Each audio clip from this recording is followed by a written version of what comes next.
ఎప్పుడో 2019లో అనుకుంటా నేను వేరే ఛానల్లో ఉన్నప్పుడు మీతో పాటు కొండలు గుట్టలు ఎక్కాను పశ్చిమ నియోజకవర్గంలో. అంత కష్టపడ్డారు ఆ నియోజకవర్గాన్ని అంతా కూడా చాలా మంచి ఒక స్టేజ్కి తీసుకొచ్చారు. సో అంత కష్టపడ్డారు, అంతా చేశారు, మళ్ళీ తీసుకొచ్చి మిమ్మల్ని ఈసారి సెంట్రల్లో పెట్టారు. కొంచెం ఫీల్ అయి ఉంటారేమో. సార్ దాదాపు నేను పుట్టింది పెరిగిందంతా కూడా ఆల్మోస్ట్ వెస్ట్ కాన్స్టిట్యూన్సీలోనే 15 ఏళ్ళు రాజకీయ జీవితం కూడా అక్కడే నడిచింది. కానీ మా ముఖ్యమంత్రి గారు ఈసారి సెంటర్లో పోటీ చేయాలని చెప్పి అనడంతో నేను ఇక్కడ రావడం జరిగింది. కొంచెం పశ్చిమ నియోజకవర్గాన్ని వదిలినందుకు బాధ ఉన్నా కానీ సెంట్రల్ నియోజకవర్గానికి మా ముఖ్యమంత్రి గారు పంపించినందుకు నా మీద నమ్మకంతో, ఎందుకంటే నా మీద ఎంతో నమ్మకం లేకపోతే ఈ నియోజకవర్గాన్ని పంపించడం కానీ అంత రిస్క్ చేసే పరిస్థితి చేయరు.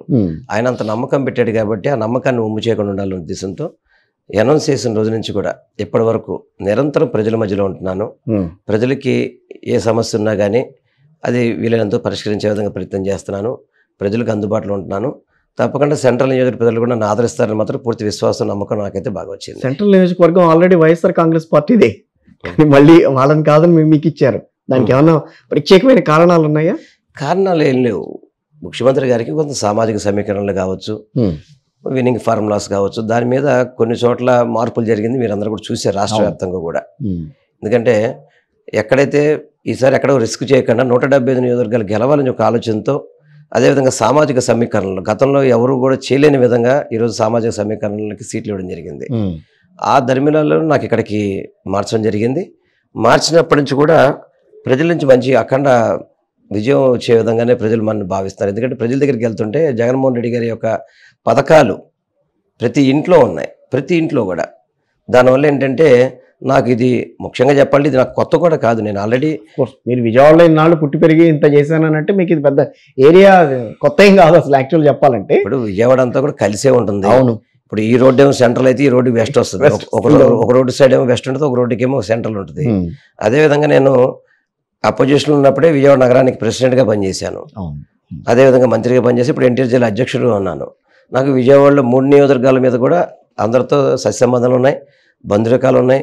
ప్రతి ఒక్క చోట కూడా నాకు అందులో నేను ప్రముఖంగా వ్యాపారస్తుండే, చాలామంది నాకు కస్టమర్లు ఉంటారు. అన్ని విధాలు కూడా నాకు పరిచయస్తులు ఉన్నారు తప్ప ఇది నాకు కొత్త అనే భావన అయితే నాకు లేదు. సో మొదటి నుంచి వైసీపీ కంచుకోటగా ఉందని అనుకోవచ్చా? పోనీ 100%. సెంట్రల్ నియోజకవర్గం గతంలో కూడా చాలాసార్లు గతంలో కూడా మా మల్లాదిష్ణు గారు గెలిచారు ఆల్రెడీ.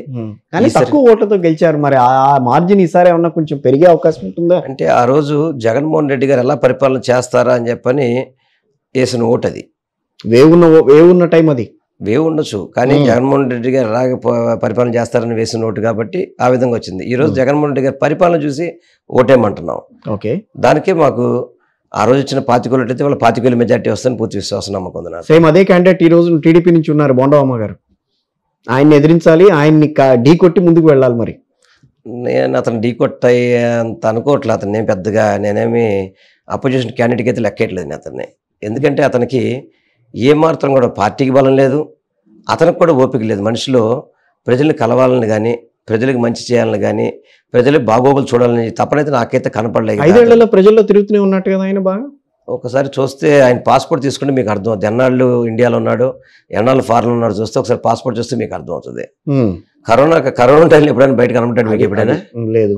కోవిడ్ టైంలో కూడా మా 175 నియోజకవర్గాల్లో ఇక్కడ నా కాన్స్టిట్యున్సీలో నేను కానీ, ఇక్కడ మల్లాదిష్ణు గారు కానీ అనునిత్యం ప్రజలతో అందుబాటులో ఉంటూ వాళ్ళకి ఆరోగ్య సమస్యల మీద ఎప్పుడైతే కరోనా ఎవరైనా వస్తే వాళ్ళు ట్రీట్మెంట్ చేయించడం కానివ్వండి, వారి కుటుంబానికి ఏది కావాలో చేసే విధంగా పనిచేసాం. కాబట్టి మేము ప్రజల్లో ఉన్నామని చెప్పుకుంటాం. కోవిడ్ టైంలో ఏ ఒక్కడికైనా అతను కనబడడం కానీ, ఏ ఒక్కడికైనా సహాయం చేయడం కానీ చేసాడు అతను ఎప్పుడైనా కానీ.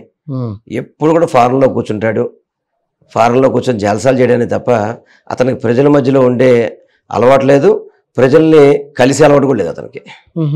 అది ఎట్లా చెప్పగలరు? కలవట్లేదని ఎట్లా చెప్పగలరు? మొన్న ఈ మధ్యన అందరితో కూడా మాట్లాడుతున్నాడు. ఒక 2 ఏళ్ల నుంచి కూడా ఆయన తిరుగుతున్నానని చెప్పి ఆయనే చెప్పుకుంటున్నాడు. మొత్తం 2-3 ఏళ్ళ నుంచి ఉన్నా, నేను ఇక్కడే ఉన్నాను, నేను స్థానికుడిని, నన్ను కాదనే వాళ్ళు ఎవరు ఇక్కడ అని మాట్లాడుతున్నారు ఆయన. అంటే మీరు ఆయన ఇల్లు చూసారు, అతను ఉండేది ఈస్ట్ కాన్స్టిట్యున్సీ, స్థానికుడేం కాదు. ఆఫ్ కోర్స్ అతను కూడా ఉండేది ఈస్ట్ కాన్స్టిట్యున్సీ, ఈస్ట్ కాన్స్టిట్యున్సీ. ఆయన ఈ కాన్స్టిట్యున్సీలో ఉండడు.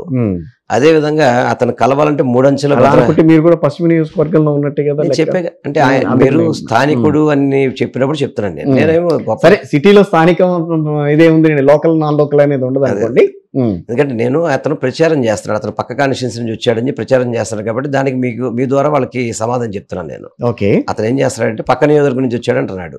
అతని నియోజకవర్గంలో లేడు, అతను ఉండేది ఈస్ట్ కాన్స్టిట్యున్సీ అని చెప్తాను ప్రయత్నం చేస్తున్నా.